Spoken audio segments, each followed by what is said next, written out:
Nepal, cradled between India and China, is where the world brushes the sky.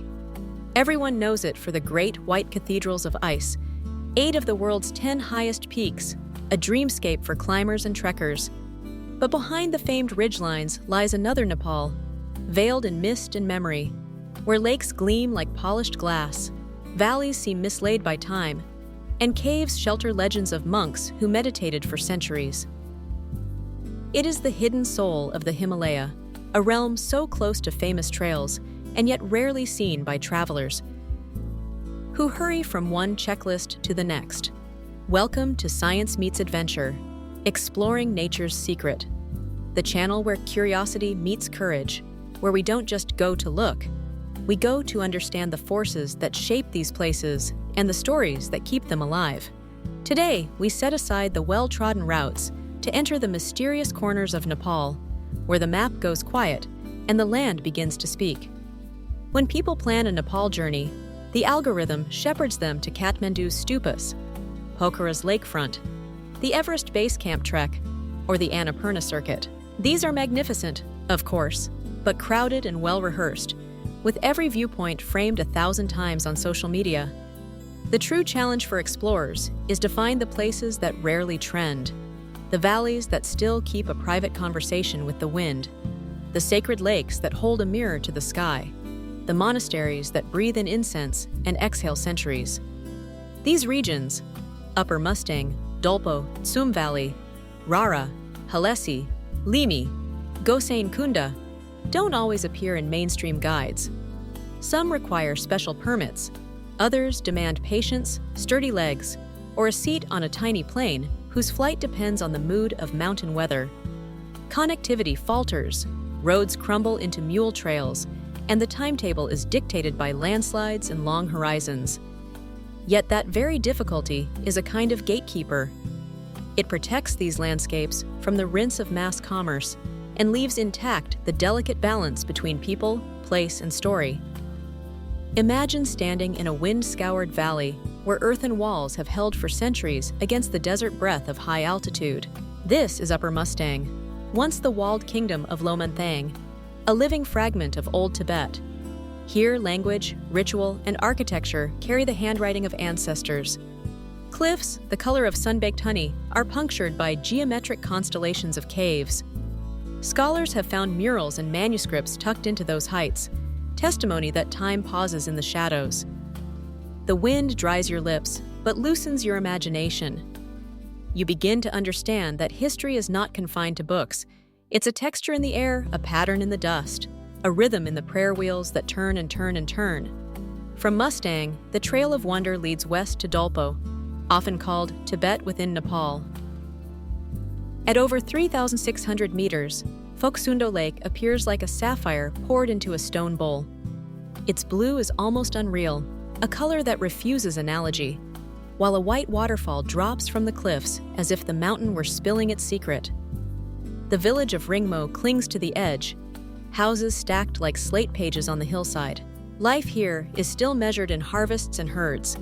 Mani stones carved with mantras line the path to hilltop monasteries where butter lamps burn, and the air tastes faintly of smoke. In Dolpo, beauty is not separate from belief. The landscape is a shrine, and walking becomes a kind of devotion.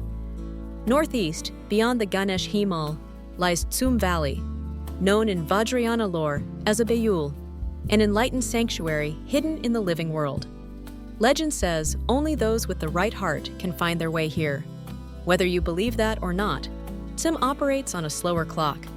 Farmers tend buckwheat terraces, women spin thread on porches glazed with light, and monasteries like Mugompa perch on spines of rock, looking out over fields that rustle like whispered prayers. At dusk, a bell tolls, children laugh, and the mountains fade into blue charcoal. You understand then that silence is not empty. It is a vessel for meaning, full to the brim. Far to the west, Rara Lake spreads like a sky fallen to earth. Locals call it the sea in the clouds. In late afternoon, sunlight softens to gold and the surface turns to hammered bronze. There is no urgency here, no cue, no competing soundtrack. The pines inhale the wind, the water answers with a hush, and time slows enough for you to hear your own breath enter and leave the body it carries.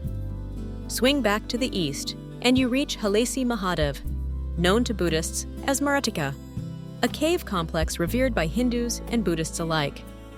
It is said that Padmasambhava and Yeshe Tsogyal practiced long life rituals here. 3 great portals in the limestone represent 3 realms. Step inside, and you're met by a cool darkness stitched with the voices of pilgrims. Butter lamps flicker against stone that has learned patience. The place feels like a dialogue between faiths that rarely share a roof, but here share a heartbeat. The air smells of oil and damp rock. Your footsteps become deliberate, careful, reverent. North again, almost brushing Tibet, Limi Valley in Humla remains one of Nepal's least visited regions. Villages hang like islands in a stony sea. Yak caravans still cross suspension bridges that hum in the wind, and night unfurls a sky so crowded with stars, you half expect a constellation to step down and introduce itself. Limai is not just remote, it is unhurried. And in that unhurriedness, you meet a version of yourself that hurried places never invite, the one who watches, listens, and learns before speaking. Higher still, above 4,000 meters, between black rock and white breath, lies Gosainkunda, a cluster of sacred lakes.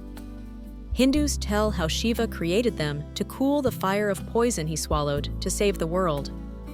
Trek there at dawn, and you'll see why myth and mountain belong together.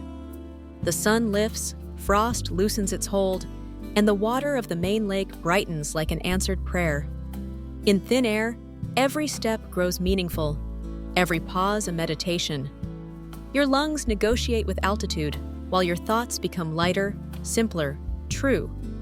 If there is a single image to crown this journey, it is the Sky Caves of Mustang, honeycombed hollows chiseled into vertical cliffs, stacked like a chorus of stone mouths singing history. Thousands of openings stare out over the valley, each a room of question marks.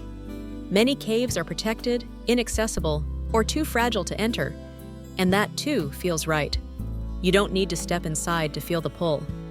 Stand beneath them, and a wind slides past your ear like whisper and warning, reminding you how small we are against the architecture of time. It is one of those rare moments when awe outgrows words and demands silence as the only honest response. Seen this way, Nepal is not merely peaks and passes. It is living memory, bridges between people and place, legend and landscape, past and present. The mysterious corners teach that real beauty resists spectacle. It hides in the side valleys where days are counted in tasks, not posts. In the lakes that refuse to be restless. In the temples where ritual outlasts dynasty. Mustang's gravel under your boots, Phoksundo's cold breath on your face, the bell in Tsum that rings at evening. These are not attractions, but invitations. They ask you to slow down, to notice, to belong for a little while. Exploring Nepal becomes both geography and inner work. Each trail is a question. What do you cherish? What can you carry? What will you leave as an offering? Respect, humility, gratitude? Each summit or saddle offers an answer in the dialect of wind and light. And in a world trained to rush, the chance to meet stillness feels priceless. This is why we walk beyond the brochure, why we accept the inconvenience of permits, small planes, and long days. These frictions are not obstacles. They are filters that keep the experience intact. At Science Meets Adventure, exploring nature's secret, we believe every journey is a living experiment. Science helps us read the landscape, its geology, climate, ecology, while adventure helps us feel it. Put them together, and the world opens wider. A cliff face is not just scenery, but uplift and erosion. A lake is not just reflection, but glacier and season. A monastery is not just architecture, but memory encoded in wood and stone. Travel like this is not escape, it is engagement. So if Nepal has stirred something in you, curiosity, courage, or simply a hunger for quiet places, come along with us. There is always another valley that doesn't shout, another horizon that says, wait and see. another story that only reveals itself to people who give it time. And if this journey resonated, help it reach kindred spirits. Like the video so it travels farther, share it with friends who dream in topographic lines, and subscribe to Science Meets Adventure, exploring nature's secret for more expeditions where knowledge and wonder walk side by side. New chapters are already on the map, and the compass is pointing toward them. Pack lightly, breathe deeply. We'll meet you at the next trailhead.